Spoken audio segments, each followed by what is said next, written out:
जाओ भाइयों, तोड़ो मत, किसी को जोड़ होता है दुश्मन भी हो उसको बोलो आजा भाई, अपना सबका काम है।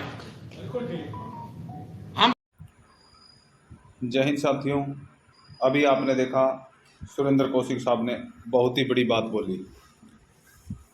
इसी को आगे आप देखिए, सूबेदार सुरेंद्र कौशिक साहब ने संयुक्त मोर्चा की जो मीटिंग हुई थी, जिसमें कि आगे की रणनीति बनाई गई है 4, 5 और 6 नवंबर को प्रधानमंत्री आवास को घेरने की जो रणनीति बनाई गई है, उस विषय पर चर्चा की। और साफ साफ सुरेंद्र कौशिक साहब ने कहा कि सभी एक हो जाओ, अन्यथा हमें कुछ नहीं मिलने वाला। तो यह हमारी सोचने की बात है कि जब भिवानी एक हो सकता है तो पूरे देश के पूर्व सैनिक एक क्यों नहीं। साथियों, इस विषय पर गौर करें और वीडियो को पूरा देखें, और यदि अच्छा लगे लाइक, शेयर और कमेंट अवश्य करें। लाइक और शेयर करें ना करें, लेकिन अपनी राय वीडियो के कमेंट बॉक्स में अवश्य दें। देखें सुरेंद्र कौशिक साहब की यह वीडियो।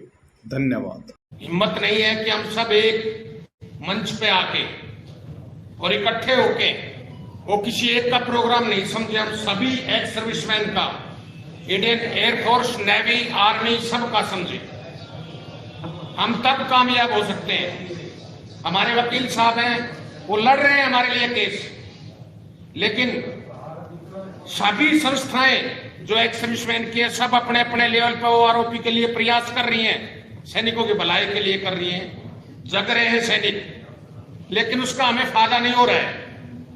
हमने भीड़ दिखाई जंतर मंतर का आगे, वहां से हमारा रिवर्सन शुरू हो गया। फिर उसके बाद हमने रैली करी, उस रैली के बाद 3 दिन के बाद यूट्यूब पे कुछ और आने लगा। फिर हमने रेवाड़ी में खूब पावर दिखाई, गवर्नमेंट के भी कान हिले, लेकिन उससे पहले ही हम यूट्यूब पे फिर आ गए। तो मैं उस दिन भी आपको रेवाड़ी से भी मैंने सिर्फ 1 मिनट का स्पीच किया था, हाथ जोड़ के कहा था हमारे भाई यूट्यूबर हमारी बात उठा रहे हैं, हम उनके आभारी हैं। नेशनल मीडिया हमारी बात नहीं उठाएगी। जो नेशनल चैनल है, जब अतीक अहमद की गिरफ्तारी को वो वहां से दिखा रहे थे, मैं उनके एडिटर से डायरेक्ट बात कर रहा था टीवी के ऊपर, टीवी से देख के कि अतीक अहमद को आप बहुत प्रसिद्ध आदमी बना रहे हो, जंतर मंतर पर हमारे फौजी भाई बैठे हैं, उनको आप क्यों कवर नहीं कर रहे। परवण दास आए और एक एडिटर का मैं नाम लिख रखा है, उनकी मैंने वीडियो क्लिप भी बना के भेजी है। लेकिन मैं एक बात बताता हूं भाइयों, ये वीरभद्र जी हमारे है ना, ये तो हमारे को सिर्फ एक दिशा दे रहे हैं। हम ये नहीं सोचे ही नहीं का प्रोग्राम है, ये सब सैनिकों का प्रोग्राम है। हम सबको जोड़े, भीड़ तब इकट्ठी होगी। किसी एक सोसाइटी, किसी एक संस्था का जब आदमी दिल में ये सोच लेता है कि इसका काम है यार, मैंने क्या करना है, तो मेरी आपसे विनती है। दूसरी बात, देश के सभी सैनिक बाहर के जितने हैं वो 3 दिन नहीं आ सकेंगे। यदि आप एक दिन की कोई बहुत बड़ी कॉल करके पैदल चल के शहीद स्मारक से, राजघाट से प्रधानमंत्री के पास जाते तो वो बेटर था। देखो मेरी सलाह है, आप लोगों ने प्रोग्राम बनाया, आप मेरे से सब ज्यादा, मैं अपने आप को सबसे कम बुद्धि का आदमी मानता हूं यहां जितने बैठे हमसे, लेकिन मैं ये आपसे एक विनती है, आप इस पे विचार करो। 3 दिन का अटैक बहुत ढीला होता है। एच आवर्स हम सब फौजी हैं, इसलिए होता है पेनिट्रेट करके अंदर घुस जाओ, और वो तब होगा जब हम एक जगह से चलेंगे। यदि हम ये सोचेंगे ना, हम एक 20 आदमी, 200 आदमी, 300 आदमी, 400 आदमी, मोदी जी की, मैं भिवाड़ी से बिलोंग करता हूं, भिवाड़ी एक्स सर्विसमैन लीग का चुना हुआ अध्यक्ष हूं, वोटिंग लेके। मेरे पास जिस दिन आंदोलन का कोई भी रूपरेखा बनती है या डिक्लेयर होती है डेट, इंटेलिजेंस वालों के टेलीफोन आते हैं, CID हरियाणा के फोन आते हैं कि साहब कितने आदमी जा रहे हो, कहां से जा रहे हो, तो सरकार को ही तो दे रहे होंगे ना। उनको सब पता है, हमारे मांगों का भी पता है, हमारे साथ क्या गलत हुआ है वो भी पता है, मोदी जी को भी पता है, राजनाथ सिंह को भी पता है, वो क्यों नहीं सुन रहे। हम उनकी कमी निकाल रहे, हमारे अंदर कमी है। हम किसी की तरफ एक उंगली करेंगे, अंगूठा भगवान की तरफ, 3 उंगली हमारी तरफ है। हम एक इकट्ठे नहीं हो रहे हैं।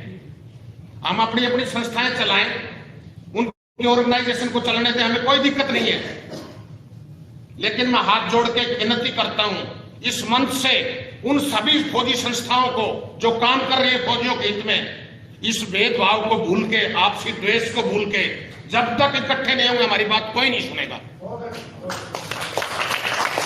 और उसके लिए कोई भी संस्था, कोई भी संगठन त्याग से, समर्पण से, पारदर्शिता से तब चलता है, तब वो अच्छा चलता है, एक दूसरे की इज्जत करने से।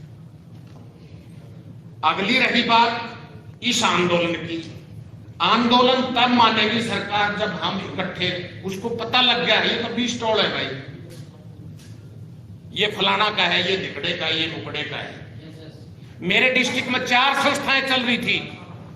मैं बताता हूं 20 तारीख को जंतर मंतर पे यहां बैठे हैं। 26 जनवरी को मैंने डिस्ट्रिक्ट के पूरे एक्स को बुलाया, उनको चाय पिलाई और उनका हाथ जोड़ के मैंने एक चीज कही। 23 तारीख को ये OROP की विसंगतियां जारी हुई थी।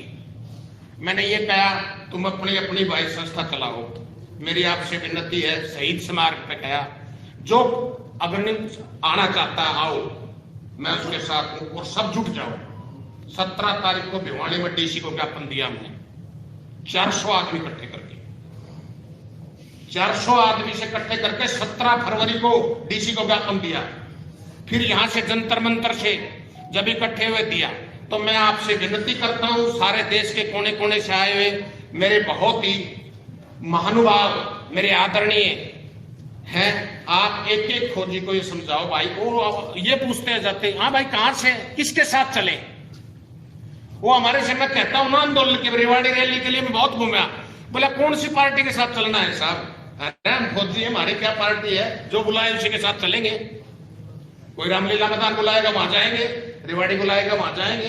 ये किसी की बारात थोड़ी है, किसी के बेटे की शादी थोड़ी है, हमारा सबका काम है। और जब तक हम इस काम को सबका काम नहीं सोचेंगे, अगली बात एक और कहता है फौजिया राजनीति कर रहे हैं, इसमें से 20 MP बन जाए, करने दो भाई, मेरे फायदा है यार, मेरे को फायदा है।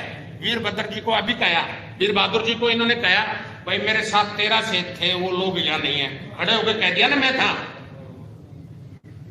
तो यदि आप में से 10 MP बन जाएंगे, मुझे क्या नुकसान है, मुझे फायदा है।